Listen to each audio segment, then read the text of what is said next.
Здравейте, вие сте с Virage Details. Днес при нас е един Jeep Wrangler за пълен интериорен и екстериорен детайлинг. Ще ви покажем целият процес. Ще се сблъскате с абсолютно всички продукти на Gyeon, които ще използваме по време на работата. Ще сложим керамично покритие, ще полираме и направим корекция на лака. И нещо много важно, ще защитим всички пластмасови елементи с специализирана керамика Gyeon за пластмаса. Да започваме. Процесът винаги започва от колелата, като преди това трябва да ги предизмием с All Purpose Cleaner или АПЦ на Gyeon.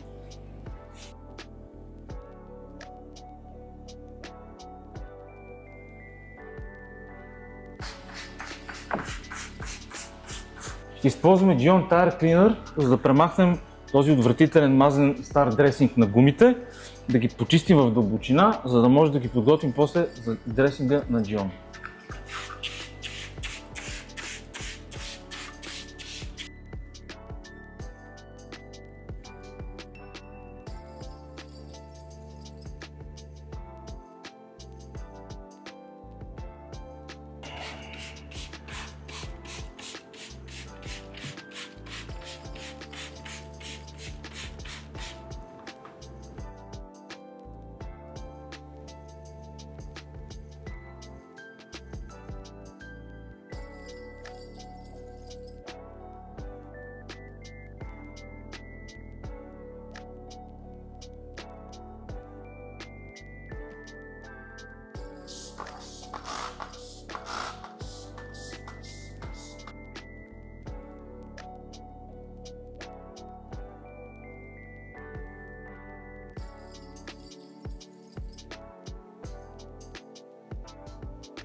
Преминаваме към основното измиване. За целта ни трябва шампуан с неутрално pH Gyeon Bait, който е супер хлъзгав и супер безопасен и позволява на ръкавицата, с която ще използваме, да се презаля и да не уврежда лака. Сипваме 30 мл.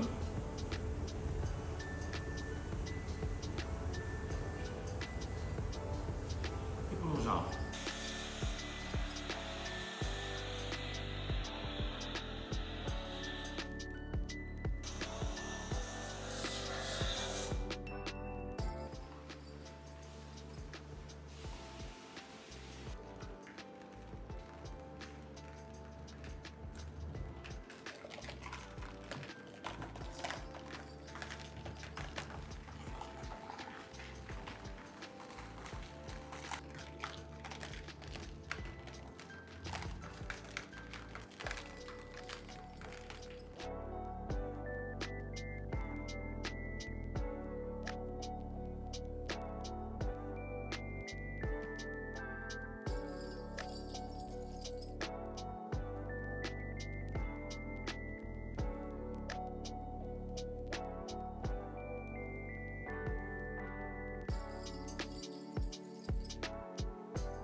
След основното измиване задължително проверяваме какви налепи има по вратите. В този случай са доста, най-вече гумени частици, също и желязо. За целта правим химическа деконтаминация. Siren Remover, който премахва праха от спирачките, и Star Remover, който премахва гумени и асфалтови частици.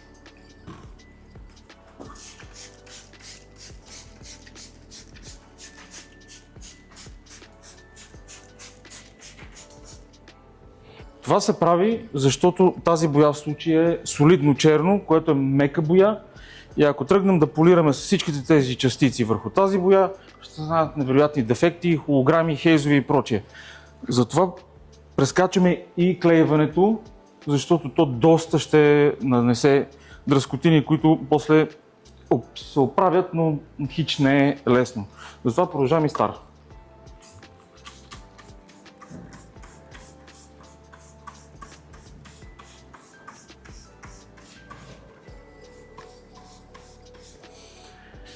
Стигаме до един от най-важните етапи – оглед на тъмно. Защо на тъмно? Защото когато използваме ето този професионален ScanGrip фенер, той прави spotlight, т.е. насочва светлината в точно определена точка.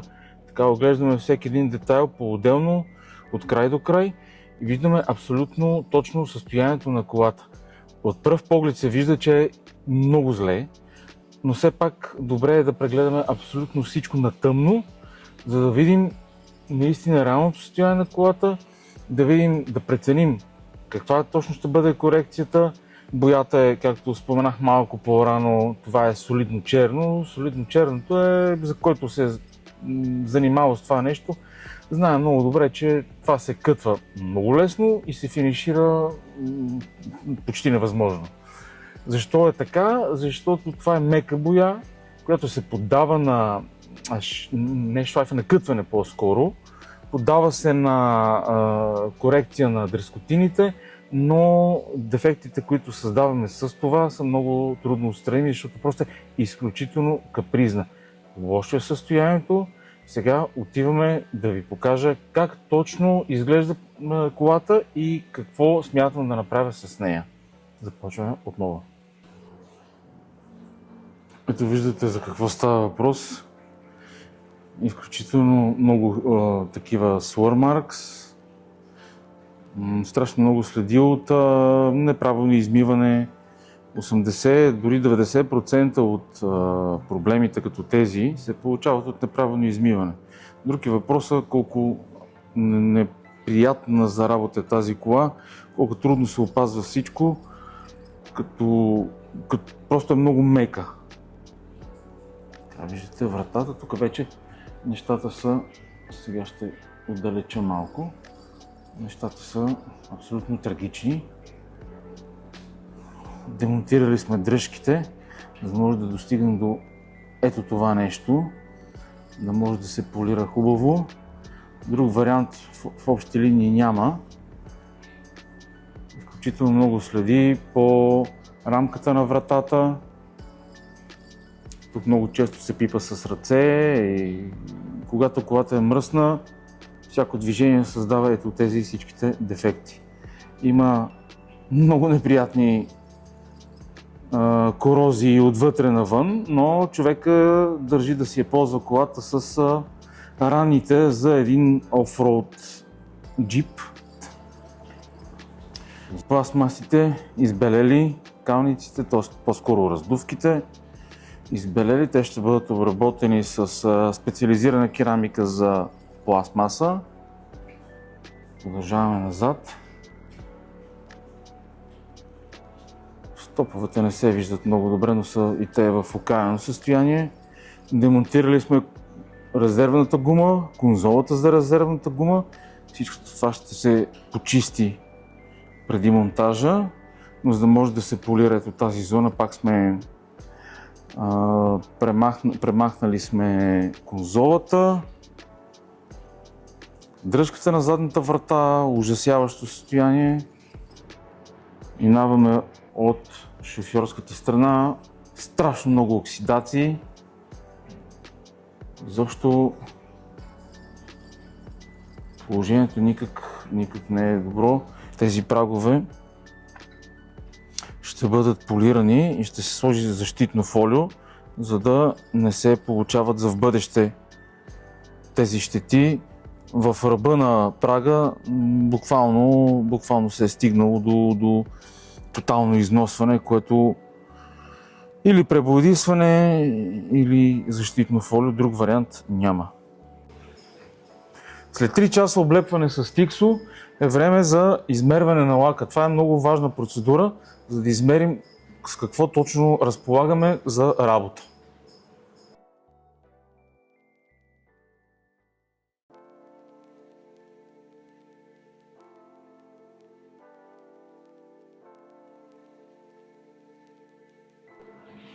Очаквано направихме двоен кът, защото са страшно много дръскотините по колата. Ходил е по храсти и гори, затова сега най-вероятно ще се наложи и двоен финиш. Какво значи двоен финиш? Ще използвам супер мек пад, като първата стъпка от финиша ще е с полиш, а следващата ще е с праймер.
Свалихме тиксото и сега е време за един много важен процес, а това е обезмасляването, без което керамичното покритие няма да се захване добре. За целта ще използвам Gyeon Bold Wipe.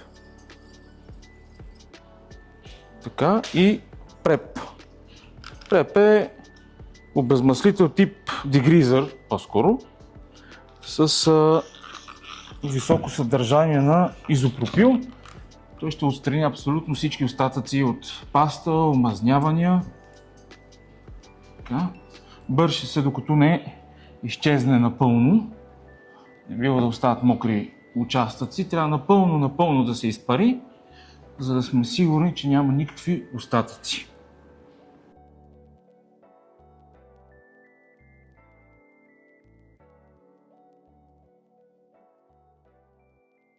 Дойде време и за керамичното покритие. Правим кратък анбоксинг. Вчера поръчахме от Детайлинг България керамичните покрития за Wrangler. Днес са на лице. Супер бързо, удобно. Да видим сега какво се държа вътре.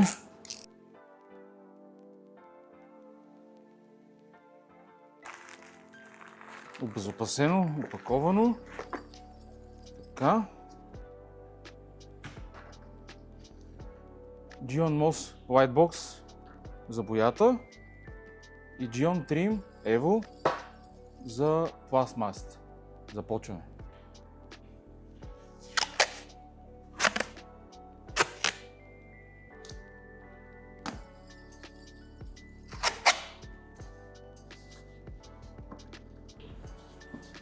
Наливаме малко количество от трим.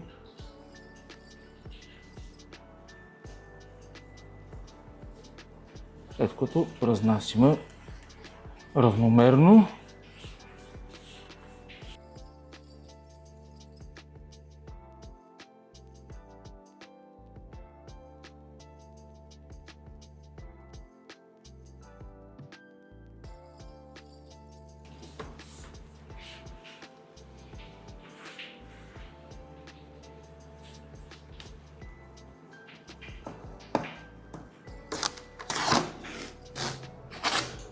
ефектът е повече от видим.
След като почистихме интериора много старателно и детайлно, е време да го защитим с антибактериалното покритие керамично на Gyeon Purify Coat. То създава едногодишна бариера срещу бактерии, вируси, микроби и всякакви такива организми, благодарение на съдържанието си на медни иони. Всичко, което се докосне до медни иони, загива като вирус или като бактерия. Слагаме малко на апликатора. То е предназначено за абсолютно всички повърхности, които са твърди, тип кожа, винил, пластмаса, гума, ако щете. Може да се сложи на волана, на седалките, на таблото, на вратите. Абсолютно всичко, което е твърда повърхност.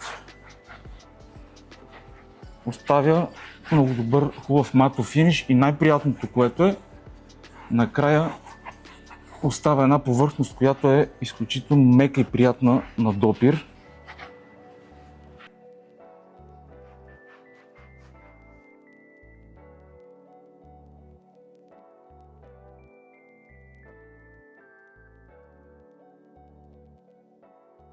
На финала сме и ще нанесем хидрофобно покритие на всички стъкла. Това е Gyeon Glass Plus Rain Repellent със страхотна хидрофобия, супер лесен за нанасяне и за ежедневна употреба. Използваме Bold Wipe отново на Gyeon, пръскаме малко количество, с много бързи движения го разнасяме навсякъде, обръщаме веднага, да съберем излишното, става супер гладко, супер лесно и супер бързо. За да видим финалния резултат на този вранглер.